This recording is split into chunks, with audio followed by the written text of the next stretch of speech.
Morning Angels. So ngayong araw medyo gloomy pa rin kasi kahapon gloomy talaga yung araw at saka umulan yung sa video ko na pumunta kami ng Makudo.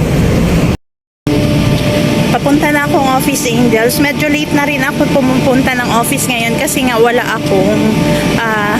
pa akong team, kaya wala akong inaasikasong mga files. Pero yung bag, yung green bag na piniprepare ko araw-araw, na-prepare ko na siya kahapon, kaya lang wala kaming home visit kahapon kasi ang schedule is for call visit lang. So yung manggagamot na sinasamahan ko everyday is nag-call visit lang kasi ang mga pasyente kahapon is pedya. So gusto nila call visit lang. So nasa office lang ako kahapon. Nag-asikaso ng kung ano, grabe na po ako. Tapos hindi siya ganun kainit, as in hindi siya mainit, pero yung igang siya, yung mainit siya sa pakiramdam pero walang araw.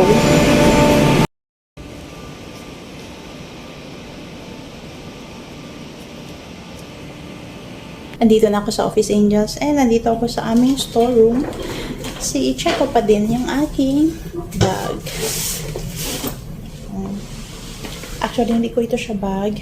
Hindi ko siya bag, pero dito ako na doktor naka-assign for the past 3 days. So, baka dito pa din ako kasi wala rin siyang nurse na available sa kanya today. So, may possibility na sa kanya pa rin ako sasama today. Pero depende kasi pangit nga ang panahon. Pero at least, mabuti na yun, nakaprepare ako.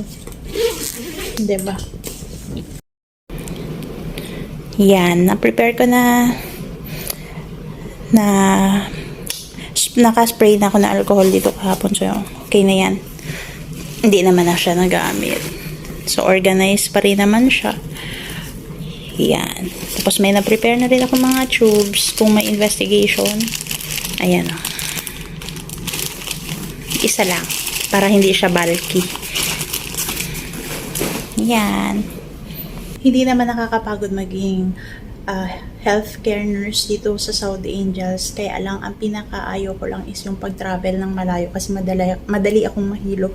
Pero paunti-unti na nakaka-adjust na rin naman yung katawan ko. Pero may hilo pa din. So, kailangan ko ng candy tuwing nagta-travel ako.